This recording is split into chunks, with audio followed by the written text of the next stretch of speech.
वो है black holes. लेकिन आखिर इनके बीच के डिस्टेंस के बीच में क्या है? ये कोई ऐसा नहीं है एम्प्टी स्पेस है, या फिर ऐसा कुछ नहीं कि कुछ भी नहीं है बीच में, कि यहाँ पर एक स्टार है, वहाँ एक स्टार और बीच में बस खाली चलते हुए जा रहे हैं। यहाँ पर भी कुछ है, राइट? मतलब नथिंग नाम की कोई चीज नहीं है। Nothing is also something in universe. और वही जो आप देख रहे हैं, यूनिवर्स में जितनी भी चीज है वो सब मैटर ऑलमोस्ट इतना % है, राइट? और कुछ पोर्शन ऐसा है जिसको ऑब्जर्व नहीं किया जा सकता, डार्क मैटर वो है। और बाकी जो है कुछ चीजें हैं एनर्जी के फॉर्म में, वो है डार्क एनर्जी, जो कि यूनिवर्स का मेजोरिटी ऑफ द परसेंटेज है। इसके बारे में बात होगी इस वीडियो में, देखते हैं। About 25% is dark matter and 70% dark energy, both of which are invisible. This is kind of strange because it suggests that everything we experience is really only a tiny fraction of reality. But it gets worse. We really have no clue what dark matter and energy are or how they work. We are pretty sure they exist though. So, what do we know?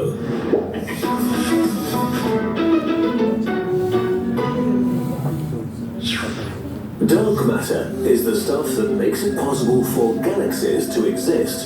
When we calculated why the universe is structured the way it is, it quickly became clear that there's just not enough normal matter. The gravity of the visible matter is not strong enough to form galaxies and complex structures. The stars would more likely be scattered all over the place and not form galaxies. So we know there is something else inside and around them. Something that doesn't emit or reflect light. Something dark. But besides being able to calculate the existence of dark matter, we can see it, kind of. Places with a high concentration of dark matter bend light passing nearby, so we know there's something there that interacts with gravity. Right now, we have more ideas about what dark energy is not than what it is. We know dark matter is not just clouds of normal matter without stars because it would emit particles we could detect. Dark matter is not antimatter because antimatter produces unique gamma rays when it तो आखिर dark matter क्या है?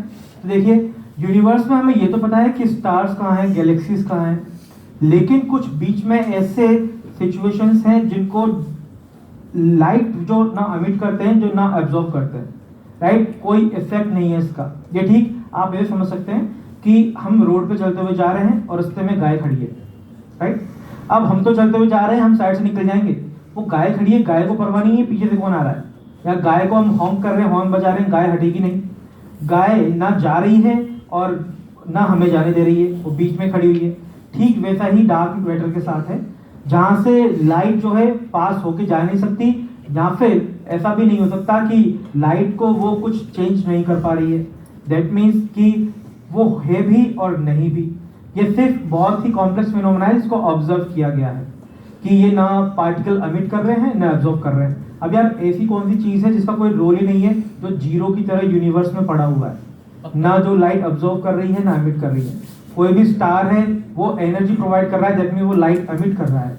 Black hole है जो कि सब कुछ खा रहा है, कुछ ना कुछ तो खा रहा है वो, लेकिन कुछ ऐसे मैटर्स हैं जो ना लाइट एमिट कर रहे हैं और ना एब्जॉर्ब कर रहे हैं, वो है डार्क मैटर्स।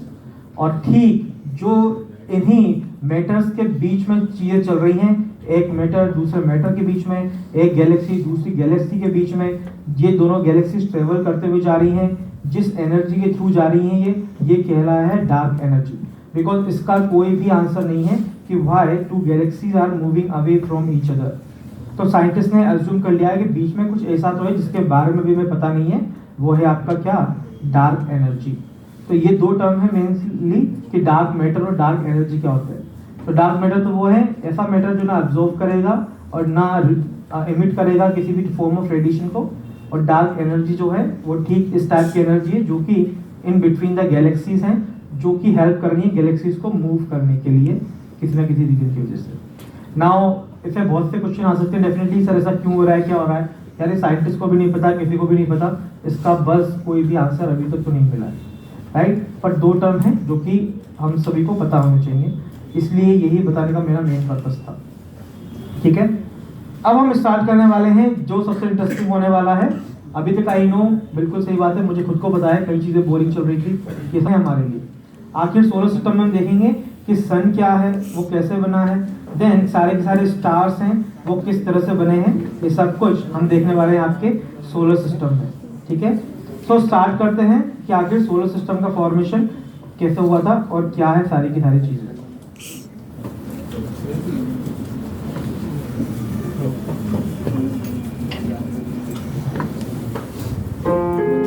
While billions एक मिनट,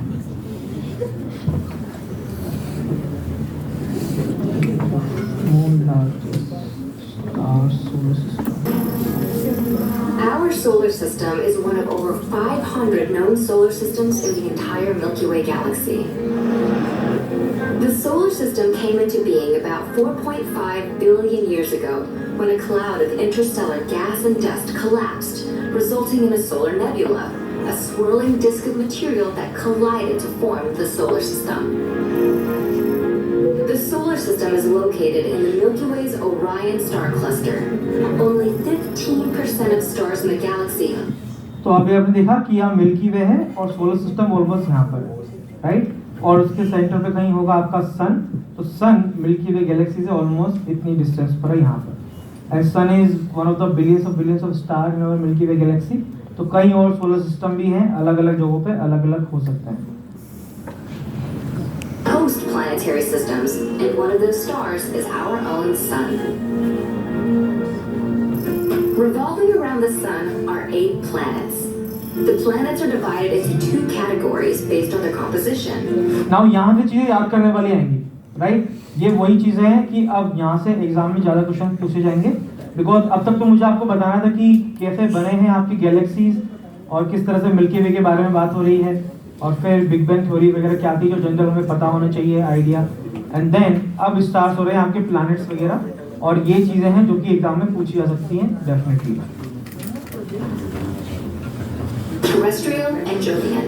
तो ये बात याद रखने की है कि हमारे सोलर सिस्टम में 8 प्लैनेट्स हैं, अब प्लूटो प्लैनेट नहीं है, 8 प्लैनेट्स हैं, जो कि आगे की तरफ जो 4 हैं मेन वो है टेरेस्ट्रियल प्लैनेट, राइट, टेरेस्ट्रियल हैं, और जो पीछे 4 हैं जुपिटर, सैटर्न, यूरेनस, नेपच्यून, ये आपके जोवियन प्लैनेट्स हैं, राइट। इनके बीच में है आपके एस्ट्रॉइड बेल्ट्स, जो कि एस्ट्रॉइड्स हैं, मूव करते हुए रहेंगे बीच में। हर प्लैनेट के बारे में वीडियो देखेंगे, देखते हुए चलेंगे कि क्या क्या डीप में बात चल रही है। अभी this video is only going to be talking about the solar system in general, right. तो ये टेरेस्ट्रियल हैं, ये जोवियन प्लैनेट्स हैं आपके। जोवियन का मतलब गैसियस प्लैनेट्स हैं, राइट, मतलब यहाँ पर सॉलिड रॉक्स नहीं है जैसे आगे की प्लैनेट्स पर हैं, ये सिर्फ और सिर्फ गैस है, पूरी गैस का गुब्बारा घूम रही है, राइट, सब गैसियस प्लैनेट्स हैं। यहाँ कोई भी सॉलिड रॉक नहीं है, सॉलिड सरफेस नहीं है, सारी की सारी गैसेस जो हैं हाइड्रोजन, हीलियम के फॉर्म में, कुछ और अदर गैसेस भी हो सकती हैं, वो सिर्फ अपने ही ग्रेविटेशनल पुल की वजह से एक प्लैनेट फॉर्म में घूम रही है, राइट। तो सारे के सारे जो आगे के प्लैनेट्स हैं इन सब पर हैं आपके रॉक्स वगैरह और हार्ड प्लैनेट्स जो हैं सरफेस। इन प्लैनेट्स पर कभी भी कोई सरफेस नहीं है, तो डेफिनेटली आप स्पेस से जाकर लैंड नहीं कर सकते यहाँ पर, बिकॉज कोई सरफेस ही नहीं है। ओनली इन्हीं प्लैनेट्स पे जाकर लैंड किया जा सकता है कि यहाँ पर सरफेस है। Terrestrial planets, including Mercury, Venus, Earth, and Mars, are primarily made of rocky material. Their surfaces are solid, they don't have ring systems, they have very few or no moons, and they are relatively small. The smallest and closest to the Sun is Mercury, which has the shortest orbit in the solar system at about 3 Earth months. Venus is the hottest planet, with temperatures of up to 867 degrees Fahrenheit due to an atmosphere of carbon dioxide and extensive lava flows. Though Mercury is the closest, but it is not the hottest. Venus is the hottest planet. Venus के बारे में video देखेंगे आगे। अब ये hot क्यों है? Because यहाँ पर क्या हो रहा है, ग्लोबल वार्मिंग, राइट। यहाँ green house gas effect, green house gas effect में क्या होता है, बाहर से सब रेडिएशन आती है लेकिन वो बाहर नहीं जा पाती है, और जब बाहर नहीं जा पाएंगी तो वही सरफेस का टेम्परेचर रेस करती रहेगी, बिकॉज यहाँ पर कार्बन डाइऑक्साइड के क्लाउड्स बहुत ज्यादा है।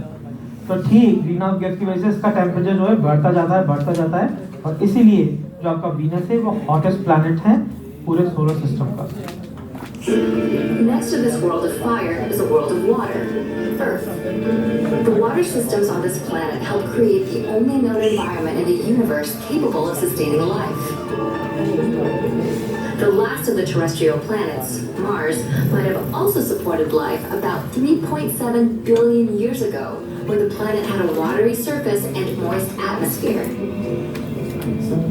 Beyond the 4 terrestrial planets of the inner solar system lie the Jovian planets of the outer solar system.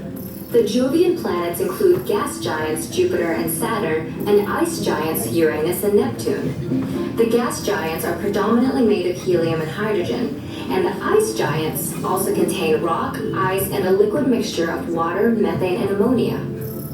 All 4 Jovian planets have multiple moons, sport ring systems, have no solid surface, and are immense. All 4 Jovian planets have multiple moons, sport ring systems, have no solid surface, and are immense. ये बात याद रखिएगा, दो हमें लगता है कि only Saturn की ही रिंग है, लेकिन सारे चारों प्लैनेट का भी रिंग सिस्टम है। विजिबल जुपिटर का नहीं हो पाता, लेकिन इसका भी रिंग सिस्टम है, यूरेनस का भी है, नेपच्यून का भी है। आपके दोनों गैसेस प्लैनेट्स हैं जो पूरे फॉर्म गैस में, ये भी एलियट गैसेस थे, लेकिन अब सॉलिड हो गए बिकॉज डिस्टेंस ज़्यादा है, हीट नहीं पहुंच पाती सकी वहां तक, तो अब ये आइस जाइंट हो गए हैं, आइस में कन्वर्ट हो गए। तो अब ये मेनली आइस वाले प्लैनेट्स हैं, plus certain form of gases जरूर है यहाँ पर, और ये इन पर कोई भी सॉलिड सरफेस नहीं है। ऐसा नहीं है कि आप स्पेस में जाके लैंड कर सकते हैं, और ये साइज में कंपेरेटिवली ज़्यादा है जो कि हैं अर्लियर प्लैनेट्स हैं उनके। The largest Jovian is also the largest planet in the solar system, Jupiter. Nearby is Saturn, the solar system's second largest planet. Its signature rings are wide enough to fit between Earth and the Moon, but are barely a kilometer thick. Past Saturn are the ice giants Uranus and Neptune. The slightly bigger of these ice giants, Uranus, is famous for rotating on its side. Next to Uranus is Neptune, the outermost planet in the solar system and also one of the coldest. Orbiting the terrestrial planets is the asteroid belt, a flat disk of rocky objects full of remnants from the solar system's formation, from microscopic dust particles to the largest known object, the dwarf planet Ceres. Another disk of space debris lies much further out and orbits the Jovian planets, the icy Kuiper belt. इसके बारे में बात करूंगा क्यों है कि कौन कौन से प्लैनेट्स थे उनके बारे में, राइट। अब हम स्टार्ट कर रहे हैं one by one her planet के बारे में देखना। स्टार्ट कर रहे हैं सबसे पहले सन से, और फिर हर प्लैनेट्स के बारे में देखते हुए चलेंगे, जो जो चीज़ आती चलेंगी सब पे डिस्कस करते हुए चलेंगे, ठीक है। तो स्टार्ट करते हैं, और यहाँ से चीज़ें बहुत इंटरेस्टिंग होना स्टार्ट होंगी, right. While billions of stars are scattered throughout the universe, the one at the center of our solar system plays a special role for us here on Earth. Our sun formed about 4.5 billion years ago in the Milky Way galaxy's Orion Spur. It was born when a cloud of dust and gas, known as a solar nebula, collapsed. And in the middle of this formation, matter condensed into a burning ball of gas that became our sun. The sun's fiery nature, along with a tremendous gravitational pull and an extensive magnetic field, helped it to become the heart of our solar system. The sun can be divided into 6 layers or regions: the corona, the chromosphere, the photosphere, the convective and radiative zones, and the core. तो ये है सन की main layers, right. सबके बारे में अभी बात करने वाला है, तब हम डिस्कस करते हुए चलेंगे। तो सबसे पहले जो है आपका सेंटर में कोर है। बेसिक सी बात है कि जो फ्रेगमेंट्स रहे थे यूनिवर्स के, स्टार्स बनना स्टार्ट हुआ था, तो हाइड्रोजन और हीलियम ही सबसे लाइट गैसेस हैं। यही आई हैं कंबाइन होते हुए, हाइड्रोजन और हीलियम में कन्वर्ट होती रही, न्यूक्लियर फ्यूजन रिएक्शन होती रही और एनर्जी बनती रही। और वो जब सबसे ज़्यादा ग्रेविटेशनल फोर्स था वो था आपका कोर में। तो कोर ही है जो सबसे ज़्यादा हॉट होगा और सबसे ज़्यादा आपका एनर्जी जहाँ पर होगा। अब जैसे जैसे बाहर चलते हुए जाते हैं, अलग अलग सिचुएशंस होती जाती हैं। कोर के बाहर है आपका रेडिएटिव जोन, फिर स्टार्टिंग में आपका कन्वेक्टिव जोन होता है। ये रीजन है आपका फोटोस्फेयर, फिर क्रोमोस्फेयर वाला रीजन है, और बाहर का सबसे जो रीजन होता है वो होता है आपका कोरोना, राइट। तो कोरोना बाहर का रीजन है, chromosphere, photosphere, convective zone, radiative zone and core, ये सब मैं आपको नोट करवाऊंगा आगे, right. In terms of atom count, the sun is about 91% hydrogen, the sun's fuel, 8.9% helium, and 0.1% heavier elements such as carbon and nitrogen. तो देखिए सन में 91% hydrogen है, 8.9% हीलियम है, और यही हाइड्रोजन होगी जो हीलियम में कन्वर्ट होती रहेगी और जो कि हमारे सन का बर्निंग फ्यूल है। और ऐसा नहीं है कि सन में कोई और एलिमेंट्स नहीं है, 0.1% हेवियर एलिमेंट्स भी हैं यहाँ पर, राइट। हेवियर में आते हैं आपके कार्बन प्लस कुछ आयरन और कुछ और भी अदर एलिमेंट्स से कौन कौन से वो हम देखेंगे। Due to the sun's extreme temperatures, these elements stay in a gas-like phase called plasma. In the core, temperatures reaching at least 27 million degrees Fahrenheit, combined with the sun's powerful gravity, fuse together hydrogen molecules to create helium. Called thermonuclear fusion, this releases an enormous amount of energy in the form of radiation, electricity, solar wind, and, as we experience on Earth, life-giving heat and light. Such volatility is contained thanks to the sun's tremendous gravity. It's strong enough to hold the solar system intact and is primarily due to the sun's size and mass. Our sun is the largest and most massive object in the solar system. It's more than 100 Earths wide and could theoretically fit all 8 planets inside nearly 600 times. तो सन की size इतनी बड़ी है, almost सारे planet 600 time उसमें आ सकते हैं। It also contains approximately 99.8% of all the mass in the solar system. Because of this mass, the sun has a great pull on the fabric of space, creating a gravitational force that causes nearby planetary bodies to be drawn toward it. आखिर सन किस तरह से space time को bend कर रहा है, ये मैं फ्यूचर में बात करूंगा जब हम ब्लैक होल के बारे में बात करेंगे। So this mass, the sun has a great pull on the fabric of space, creating a gravitational force that causes nearby planetary bodies to be drawn toward it.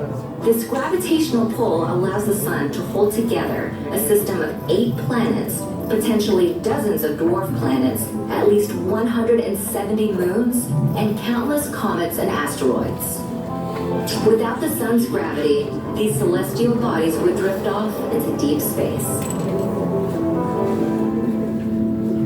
Another critical property of the sun is its magnetic field, which encapsulates the entire solar system.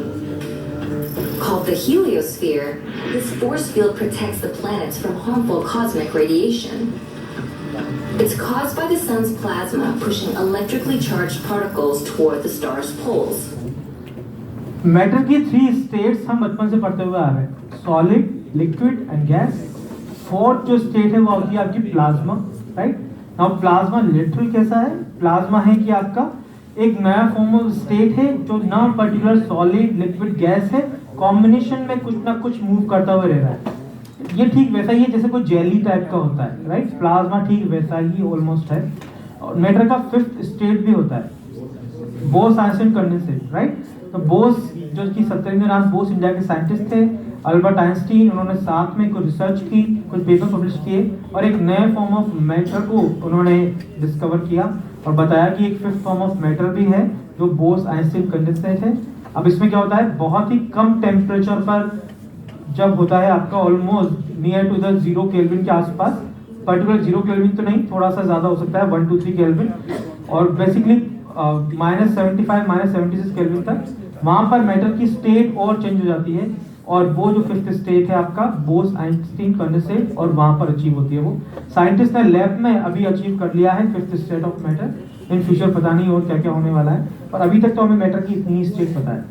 सन में जो है वो plasma form में है, because वहाँ पर कोई gas जो है ओनली हाइड्रोजन और हीलियम ही है। वो continuously hydrogen is getting converted into helium और अब जो मैटर की नई स्टेट्स बनती हैं वो आपकी प्लाज्मा फॉर्म में है, जो कि सन पे और सन के अलावा बिलियंस ऑफ प्लैनेट्स और बिलियंस ऑफ स्टार्स पर ये स्टेट ऑफ मैटर आपको विजिबल होती है। This process turns the sun into a giant magnet. Although the sun's magnetic field is invisible to the naked eye, its effects are noticeable. On the sun's surface are dark areas called sunspots, which mark strong pockets of magnetism. ये देखिएगा ध्यान से कि sun spots क्या होते हैं, right? सन की surface है, अभी सन की सरफेस जनरली येलो है जो हम ऑब्जर्व कर रहे हैं, लेकिन लिटरल में सन की सरफेस ऑलमोस्ट ऐसी दिखती है, ठीक है? और डार्क सरफेस जो है ऑब्जर्व किए गए हैं, डार्क स्पॉट्स ऑब्जर्व किए गए हैं सन की सरफेस पर। On Earth and on some of the other planets, the sun's magnetic field interacts with their atmospheres, resulting in beautiful auroras. Despite its size and strength, the sun will not last forever. In about 6.5 billion years, it will run out of its hydrogen fuel, expand to envelop Mercury, Venus, and even Earth, and then collapse into a small star known as a white dwarf. In the meantime, the sun will continue to play a critical role in the system that bears its name. The sun's protective magnetic field, tremendous gravitational pull, and ability to create vast amounts of energy will protect, contain, and give life to our solar system.